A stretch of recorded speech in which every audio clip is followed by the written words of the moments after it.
Well, g'day everybody, and welcome to back to Flight Sim. We're at Parafield Airport in South Australia, which is a GA airport in Adelaide, South Australia. Today, I've had a lot of requests from people to explain navigation a little bit. So what I thought we would do today is we would do a VFR flight from Parafield Airport to Murray Bridge Airport. We will create a VFR flight plan, and we will actually fly it in the sim. And I'll explain how I'm doing a visual. VFR is visual flight rules. Now, what I've done is I use a program for my flight planning called, and I'll bring it over here, Little Navmap. Little Navmap is a free flight planning software. This is absolutely brilliant for a free piece of software. What we will do is I will have a link below for this. And as you can see here, I've created a flight plan from Parafield Airport to Murray Bridge. Now, we are going over 3 different waypoints that I have set visually on this map. The first waypoint, which is here, is Adelaide Oval. Now, when you're flying visual, you want to select landmarks that are easily identifiable from inside the aircraft when you're looking down. So, what you can see there is Adelaide Airport is our first waypoint there. Our second waypoint heading across to Murray Bridge is down here. Oh, there we go. Hang on a sec. Let's just go over here. Is the Mount Bold Reservoir, which is a very easily identifiable body of water in our flight plan. The third waypoint heading towards into Murray Bridge is the Kanmantoo mine, which is right here, which again from the air is another very identifiable waypoint. Now, the reason why it's very important that you pick these identifiable waypoints is when you are flying visually, you need to be able to identify those easily. Adelaide Oval is easily identifiable. The water body here is shaped in a sense that it is very easily identifiable. You'll see we'll fly past Mount Barker, which will be on our left. So once we fly past Mount Barker, we know that we're on the right track, and the mine is also easily identifiable. Now, the reason why I haven't gone from waypoint 2 directly to Murray Bridge is if you can pick landmarks in shorter distances, as you can see. Sorry, this just keeps going over here because it's actually tracking my aircraft. The distance between here and here is around about 26 nautical miles. Now, if you can fly waypoint to waypoint in a shorter distance, and as you can see, it's 14.3 miles between the reservoir and the mine, and then 11.4 nautical miles, then it's easier to make sure that you are on track while you are flying. Now, you can see here that we have radials. So from Parafield Airport to Adelaide Oval, we will be flying at 186 degrees for 7.6 nautical miles. Okay, to fly down to the reservoir, which is our longest leg, we will be flying at 13.4 nautical miles at 148 degrees on our compass, and you can see our things there. Now, the beauty about this program here is I can actually export this in Microsoft Flight Plan format and load it into the simulator, and I have done that, as I will show you when we get into here. If I go into our navlog by hitting the N key, you can see here that all of our data from our flight plan is actually loaded into the sim here. Now, you can see waypoint 1 we know is Adelaide Airport, Adelaide Oval. We will be heading from Parafield at 186 degrees for 8.85 nautical miles for approximately 5 minutes. It will take us to fly there, and we'll show you that. I'll show you how to manage all of this while we fly as we do it. Once we reach Adelaide Airport, we will be turning to a radial of 148 degrees. We'll be flying that for 13.42 nautical miles, and it's going to take us approximately 7.5 minutes. Now that approximation on ETA is your estimated time en route, or ETE, is very, very important for navigating and stuff. So I'm going to hit N and close that off. If you guys do have any questions at all about what I am doing here, then definitely throw them in the comments. Now, I'm not going absolutely full on into this. It is quite a complex thing to plan these routes, because you need to take into consideration wind that's going to blow you off course, and the relative heading that you need to take to counteract for that sideways push. If you say you've got a crosswind, it's going to push your aircraft. If it's coming from the right, it's going to push your aircraft left and push you off track. You need to take into consideration all of those things when you're creating a flight plan. But at the moment, I've got the wind set to 0, so we'll get no deviation on our course at all. So we're sort of going more on a simplistic thing, which I think is what people wanted. So I'm going to go mixture rich. I'm going to crack the throttle a little bit. Going to give us a little bit of a prime, and I'm going to start up. All right. So what we need to do now is, and this is a little trick that I use when I'm flying navigation points. I use or when I'm flying in radials and stuff like VFR, I use these as reminders, reminder 1, reminder 2, of directions that I'm supposed to be flying. So, for example, even though I can look at my navlog at any time, I know that our waypoint 1 to Adelaide Oval, we will be flying at 186 degrees. So what I will do is I will actually set this to 186 degrees. And that's a reminder for me that our first heading that we need to take is 186 degrees. Okay, so that's set at approximately 186 degrees. Now I know the second, once we get over Adelaide Airport, we will be flying at 148 degrees. So I set this to 148 degrees. I should actually go the other way. It will probably be a lot quicker. Now, because we're not flying instrument, and we're not flying to VORs and stuff like that, then we will not be using these two particular instruments on the aircraft.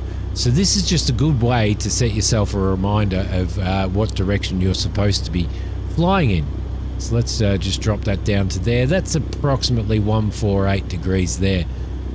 Once I've hit waypoint 1, Adelaide, and I've turned to 148 degrees, then I will change this one to 74 degrees. If you understand what I mean, and that kind of helps you out a little bit as well. So it's just a reminder there. It's just a reminder, but the instruments that we will be using in this is basically this. So our heading indicator. So as well as maintaining the aircraft and speeds and all that type of stuff. All right, perfect.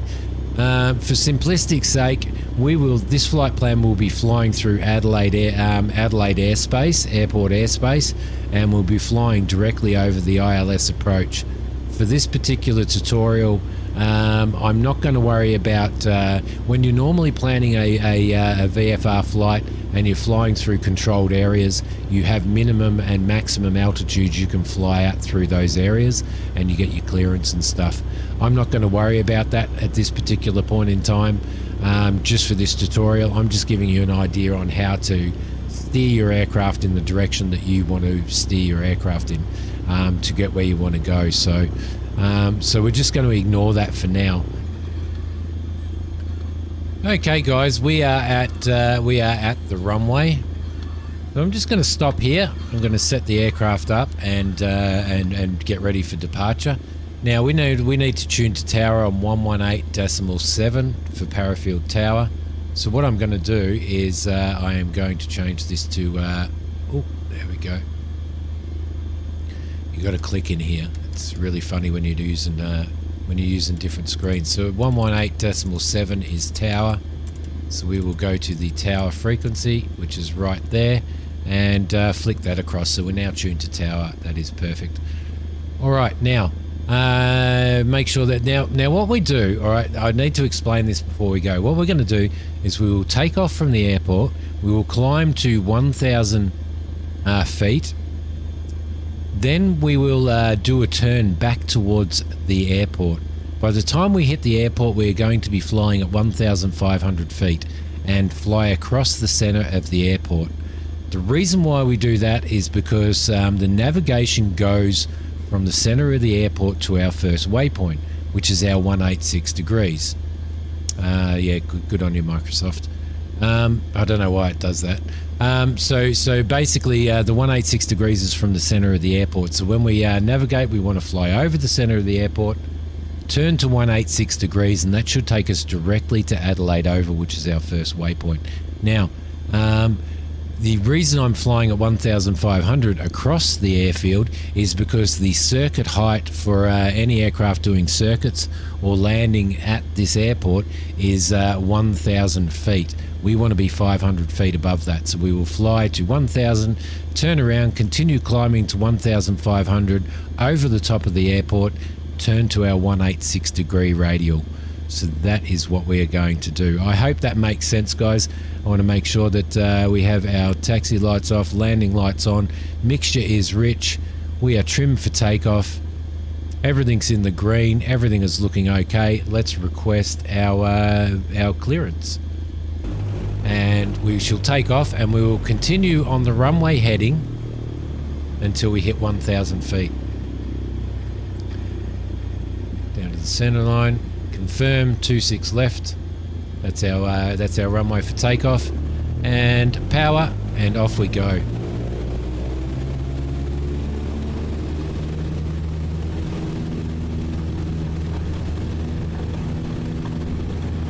Okay, 40 knots, 50 knots, and 60, 70 knots, and up we go. All right, beautiful. That's it. Now we are going to maintain this heading, which is the runway heading, and I'm going to trim, and we're going to fly out at 75, around about 75 knots in this aircraft. So I'm going to trim to fly out at 75 knots and maintain the runway heading as we move out. So it's going to drop the throttle down just a touch. We'll acknowledge that indication. Tower Cessna India Charlie might continue for south departure. Okay, lovely. So we will go out to about 1,000 feet, and once we're at 1,000 feet, we're going to do a right turn and fly back over the airport at a minimum of 1,500 feet, which is 500 feet above circuit height. Okay, so we're at 1,000 feet. Let's do a right turn. Come on, don't do that to me. Don't do that to me. Try and do a nice turn.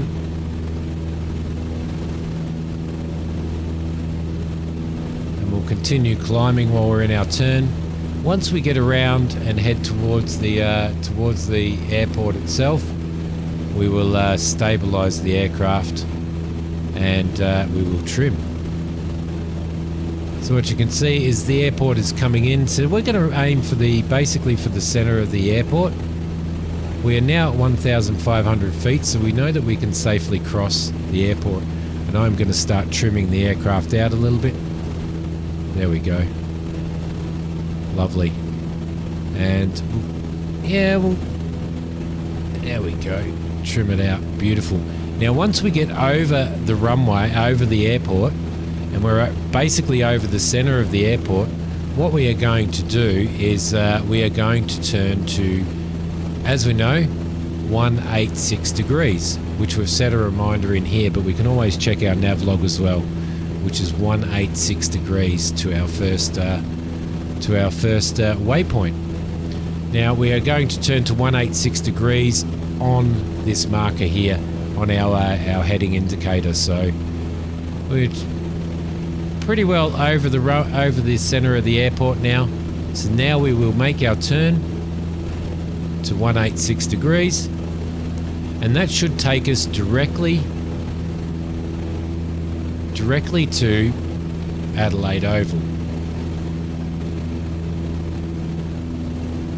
Aircraft wants to nose up a little bit, and nearly at 180, and we're at 180. Let's straighten out at 186 degrees, which is about there, and trim the aircraft off. All right, now what I should have done as well is I should have started the clock, because we know from the nav log that it's going to take us around about 5 minutes to fly. Now, as soon as we got over the center and started turning to our radial, that's when I should have put the stop clock on. So we know if we get to around 5 minutes and we can't find our landmark, that we are not on track. So just keep that in mind. That was my mistake. I should have done that. I should have done that straight away as soon as we got over the center of the runway. But I was too busy trying to think of what I was going to tell you guys in the first place. All right, lovely.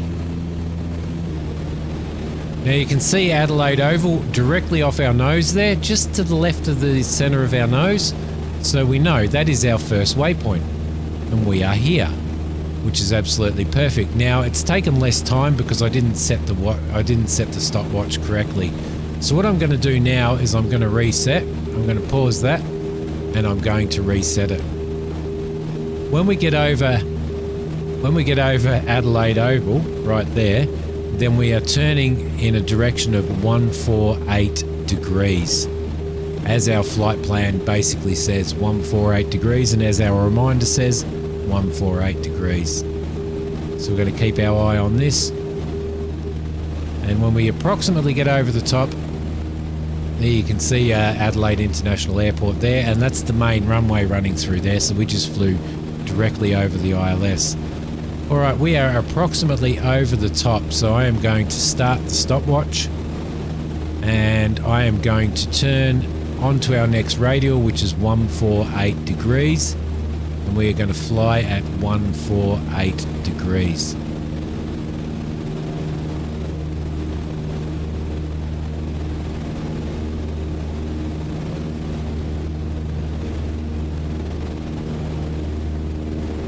Keep it coming around, keep it coming around, keep it coming around. There we go.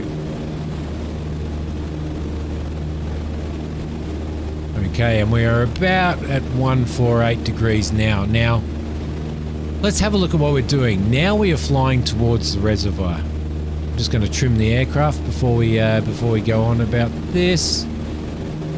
There we go, get the aircraft trimmed. Now we are flying at 148 degrees, which should take us to the reservoir. We know that it's going to take us approximately 6 minutes 57, nearly 7 minutes to get there. So we've got our timer set. So we will monitor our timer, and we will monitor our heading and make sure that we don't stray off our heading, which is 148 degrees. Okay, so now what I would normally do at this particular point is I would normally change my OBS to 74 degrees, just as a reminder that our next heading once we go over the reservoir is going to be 74 degrees. So just spinning that around, just keeping my eye on the aircraft as we go. And that there is about 74 degrees. Because our next direction after we reach waypoint 3 is 75 degrees, I'm just going to leave that reminder on there. I'm not going to worry about it too much. So now the matter is continue to keep the aircraft trimmed and continue to maintain the heading that we are supposed to be flying on our heading indicator there. Alright guys, I closed the navlog window, and it's basically reset my timer. But we are flying in the correct direction, and we know from the map, if I just pause the game for a sec, and I bring up the map, we know from the map that there's high terrain around the water. So the water is actually on the other side of high terrain. We also know that that there's a little section that pops out from behind the high terrain there. So we're just going to keep monitoring that. Now, as you can see, looking out here, we have a little piece of water popping out from behind this massive piece of terrain here, and we're starting to see water here. So we kind of know that we are on the correct track. So we'll continue to maintain this. Now we would also be looking at the timer and going, okay, it's nearly, you know, it's 5.5 minutes. You know, in another minute and a half, we should be reaching our destination. But unfortunately, it did turn itself off, the stopwatch. I didn't think it actually turned the stopwatch off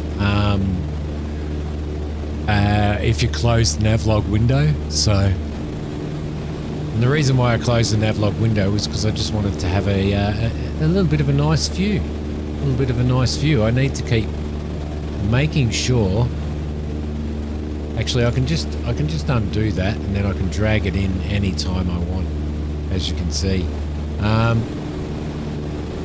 we go. I'll take that back over there. Okay, so I've climbed up a bit because we are going over a lot of hills and heading into Murray Bridge. I think the terrain's at about 2,000 feet anyway. But you can see the reservoir in front of us now. So we have successfully flown at 148 degrees to the reservoir, which is absolutely brilliant. Absolutely brilliant. Right. If I bring that in here, I'm hoping that doesn't upset my OBS. No, it doesn't. Right, beautiful. Sometimes Microsoft Flight Sim can be a bit funny with the OBS. Now we know that our next radial is 74 degrees, and we've set that at 74 degrees. We know that we're going to be flying that for 8 minutes, around about 8 minutes, and for a distance of 14 nautical miles. So we'll keep that in mind. As soon as we get over here, we will actually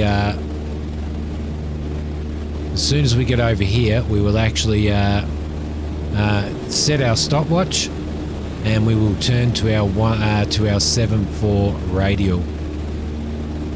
Seeing as how we are in the right direction, and you can see the shape. You can see the shape of this reservoir, and see why it's a really good landmark to choose when you're doing a visual flight somewhere. It's a very, very good landmark to choose because of the shape of it. So we'll go over to the center. Once we get over to the center, then we will be heading at 74 degrees on here, which will be around about here. So that's the direction that we will turn for the next leg of our visual flight. Okay, I just want to get right over the center of this, which is we are just about right. So what I'm going to do now is I'm going to start the stopwatch, and we are going to turn to 74 degrees.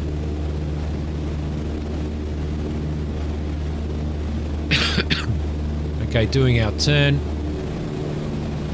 Try and maintain our altitude as well. And there's the reservoir there. I must say, I got South Australian scenery, and like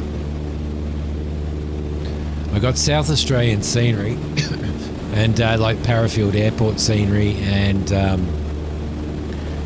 Adelaide Airport scenery as downloadable content, and I've got to tell you, I've been suffering frame rates ever since.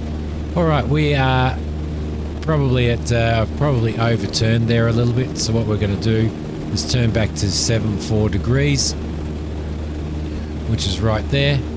Trim the aircraft out a little bit. Okay, so we are now flying at 74 degrees, or 074 degrees. We are going to be flying for 14 nautical miles, and it's going to take us approximately 8 minutes to get to the mine that we are flying towards. So let's keep that in mind. And while we're doing that, we will just continually sort of monitor the aircraft. Now we know that we are flying, that our flight plan takes us past the town of Mount Barker. Now the town of Mount Barker will be on our left-hand side as we fly through. So we're going to use that as a visual reference to know that we are heading in the right direction. Now you can see Mount Barker itself sitting over here, and I do believe the town is just in there, over there.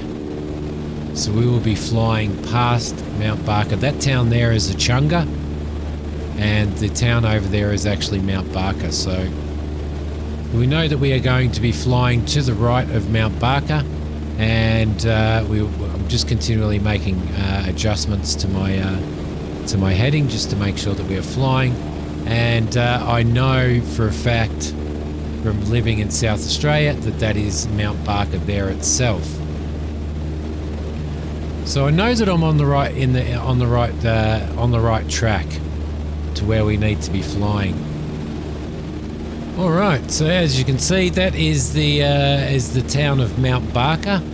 So we know that we were flying just to the right of that town. So we know that we are on track for where we're going. So just continually maintaining our heading and just checking those landmarks as we go. Excuse me, guys. I really do apologize for the coughing and spluttering. Okay, we also know, and there's Mount Barker just there. That little hill there is called Mount Barker.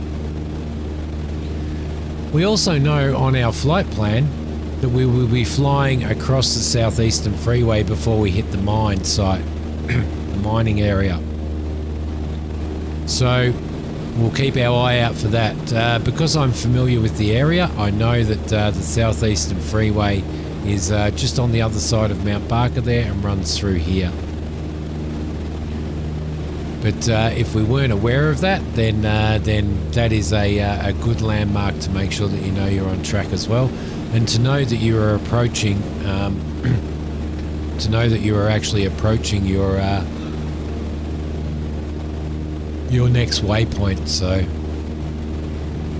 So if we have a look on our navigation map here, that is the waypoint. There's the freeway there, and Mount Barker is actually sitting just up in here. The mountain itself, Mount Barker, is right there. So we know that we are going to head to that mine. We should be on track, and as you can see, that mine is over there. So we are slightly off our track a little bit, but at this particular point in time, we are pretty good. Alright, so what I'm going to do now is I'm going to reduce the power of the aircraft, and I'm going to drop myself down to about 1,500 feet. Trim the aircraft as we go. There we go, lovely. And you can see the mine there that we're supposed to be flying over. There's Mount Barker right there, and you can see the freeway is coming up here. So we'll cross the freeway, and then we'll be flying almost directly over that mine. Whereas we're slightly off, as I said. So what we're going to do is, while we're reducing, I'm just going to turn into the mine, because we know that once we fly over there, and you can see our timing, 7 minutes 49. It was going to take about 8 minutes. So we're flying relatively on time. So I'm going to reset the clock there, and we are going to be flying at 75 degrees once we get over the mine. And that's going to take us into the airport. We're pretty well over top now. So what I'm going to do is I'm going to start our stopwatch there. We're going to be flying for 6 minutes to reach the airport itself. And we are going to be flying at a heading of 75 degrees. So I'm going to turn to a heading of 75 degrees. I'm going to reduce the throttle and increase our descent a little bit as well while I'm at it. Okay, just leveling the aircraft out at around about 1,500 feet. Just making sure my altimeter is set correctly. I'm going to trim the aircraft out. Excuse me. And we are landing on runway 20. So runway 20 will be running back this way once we approach the airport. At 75 degrees, 11.3 nautical miles for about 6 minutes. So we've got about 2 minutes to go, just under 2 minutes before we should hit the airport. Now we know that we have been flying a little bit off on time, so it's been taking us a little bit longer to fly. So we'll probably get there at about, well, it'll probably be a leg that's maybe about 7 minutes or 8 minutes, but we definitely know we're on track. All right, beautiful. So being 6 nautical miles out, we can now look out there and we will be able to see the airport right there. That's the runway right there. So we have made our navigation. What we are going to do is we are going to do a right traffic and come in and land. So that is the plan. That is the plan. And as you can see by our nav log, our navigation log, 6 minutes 22 from the previous point. It's almost on time. It's almost on time. So we're nearly at 6 minutes there now. So, which is absolutely perfect. So what we are going to do now, guys, is I am going to stop that and reset that. I can probably close that window now, and we are going to prep for landing. All right, beautiful. Once landing, we will roll through to turn to the right and go to the apron. If we do need to do a go around, we will full power, flaps up, and runway heading until we get to 1,500 feet, and then we will turn to reapproach the airport. We'll also announce a go around on the radio as we go. But in these conditions, we should be perfectly fine to land. We're at about 70 knots, flying at about 70 knots.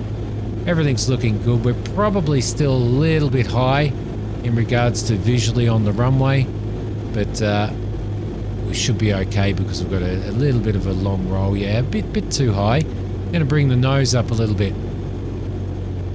I'm gonna pull off the throttle, bring the nose up. We're floating a little bit, just floating a little bit. Want to stall that aircraft, and down we go. A little bit of rudder to counteract that nose torque.